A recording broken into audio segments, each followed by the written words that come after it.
मुझे अपनी असफलता का इतना दुख नहीं है जितना मेरे मित्र की सफलता का है, क्योंकि वो इतना ज़्यादा सफल बन चुका है कि मेरे घर वाले भी अब उसी की तारीफ करते हैं और सभी गांव वाले भी उसी का सम्मान करते हैं।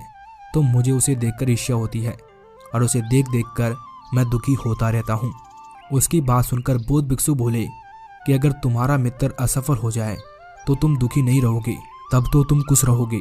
ये सुनकर युवक बोलता है कि हाँ महाराज, अगर मेरा मित्र भी असफल हो जाए तो मुझे बहुत खुशी होगी, क्योंकि उसी की वजह से मेरे घर वाले मुझे ताना मारते हैं। ये सुनकर बौद्ध भिक्षु मुस्कुराए और बोले, अच्छा, इसका मतलब ये है कि तुम्हारा खुश होना या फिर दुखी होना तुम्हारे मित्र पर निर्भर करता है। अगर तुम्हारा मित्र चाहे तो तुम खुश रहोगे और अगर तुम्हारा मित्र चाहे तो तुम दुखी रहोगे, क्योंकि तुम स्वयं तो खुश रहना जानते नहीं हो। अगर ऐसी बात है तो तुम्हारी समस्या का कोई भी समाधान मेरे पास नहीं है, क्योंकि तुमने अपने जीवन की डोर दूसरों के हाथों में थमा रखी है, जिससे कि वो जैसा चाहे तुम्हें नचा सकता है, वो जब चाहे तुम्हें खुश कर सकता है और जब चाहे वो तुम्हें दुखी कर सकता है। तुम्हारे कर्मों से तुम्हारा कुछ भी नहीं हुआ और ना ही तुम अपने व्यापार से खुश हो सके और ना ही तुम अपने व्यापार से दुखी हो सके। तुम तो तुम्हारे मित्र के व्यापार से दुखी हो, तो मैं तुम्हारी समस्या का समाधान नहीं कर सकता। ये सुनकर वो युवक उन बौद्ध भिक्षु के पैरों में गिर जाता है और उनसे कहता है कि महाराज, क्या करूं मैं, मुझे कुछ भी समझ नहीं आ रहा है, कृपया करके मुझे रास्ता बताइए।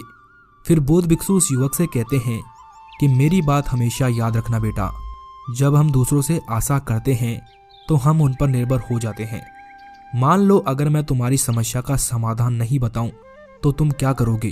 तुम दुखी रहोगे, और यदि मैं तुम्हें कोई रास्ता बता भी दूं तो हो सकता है कि तुम्हारी समस्या का तुम्हें समाधान मिल जाए और तुम सफल हो जाओ।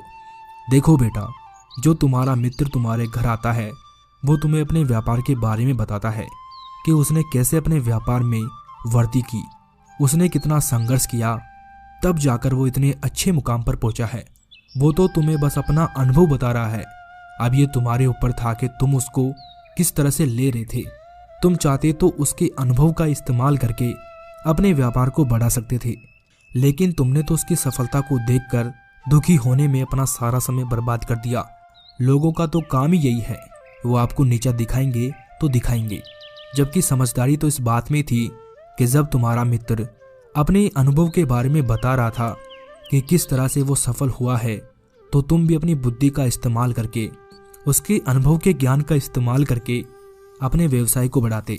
बेटा, तुम्हें तो कुछ होना चाहिए था कि तुम्हारा मित्र तुम्हें घर बैठे व्यापार करने का अनुभव दे रहा है, जिससे तुम भी आगे बढ़ सको, जिसके लिए तुम्हें अपने मित्र को धन्यवाद देना चाहिए था। लेकिन तुम तो उसकी सफलता को देखकर ईर्ष्या कर रहे थे। बेटा, हमें हर जगह से कुछ ना कुछ सीखने को मिलता है और तुम्हें भी तुम्हारे मित्र से सीखना चाहिए था। फिर बौद्ध भिक्षु उस युवक से कहते हैं कि देखो बेटा, ईर्ष्या करना छोड़ो और आगे बढ़ो, संघर्ष करो और कभी हार मत मानो, क्योंकि समय की एक खासियत है, ये कभी एक जैसा नहीं रहता। जैसे अंधेरे के बाद उजाला होता है, वैसे ही दुखों के बाद सुख आता है और असफलता के बाद सफलता हासिल होती है। कहते हैं कि असफलता ही सफलता की पहली सीढ़ी है। जब हम असफल होते हैं तो हम पूरे अनुभव के साथ दूसरी सीढ़ी चढ़ते हैं और फिर चढ़ते ही चले जाते हैं। इसीलिए समय चाहे अच्छा हो या फिर बुरा हो, गुजर ही जाता है। हमें बस हिम्मत रखनी चाहिए, निरंतर प्रयास करते रहने चाहिए, क्योंकि हमारी हिम्मत ही हमें आगे बढ़ने की प्रेरणा देती है। मेहनत करो, फल अवश्य मिलेगा। दूसरों से प्रेरणा लो, उनसे दुखी मत रहो। फिर बौद्ध भिक्षु उस युवक से कहते हैं कि मैं तुम्हें अपने जीवन से जुड़ी एक सत्य घटना बताता हूँ। मैं जब आत्मज्ञान की खोज में निकला था तो मैं बहुत परेशान था। मुझे भी कुछ समझ नहीं आ रहा था कि मैं क्या करूँ। मैंने बहुत प्रयास किए और मैं कई स्थानों पर गया और मैंने कई यात्राएं की, कठोर तपस्या की, पर कुछ भी हासिल नहीं हुआ और मैं भी तुम्हारी तरह हार मानकर आत्महत्या करने के लिए नदी के किनारे जाकर बैठ गया। तभी मैंने वहां पर एक अद्भुत दृश्य देखा। मैंने वहां देखा कि एक गिलहरी मुंह में कोई फल लेकर नदी के पास आई, और जब वो नदी के पास आई तो उसके पास से फल छूटकर नदी में गिर गया। जब गिलहरी ने देखा कि फल पानी की गहराई में जा रहा है तो वो तुरंत पानी में कूद गई और उसने अपना शरीर पानी में भिगोया और बाहर आ गई। बाहर आकर उसने अपने शरीर पर लगा पानी छिड़का और फिर से पानी में कूद गई। वो ऐसा बार बार करती रही। वो लगातार अपने काम में जुटी रही। मैंने सोचा कि कैसी गिलहरी है ये, इसके ऐसा करने से नदी का जल तो कभी नहीं सूखेगा। लेकिन इस नन्ही सी गिलहरी में कितनी हिम्मत है जो ये पूरी शक्ति लगाकर नदी को खाली करने में जुटी हुई है।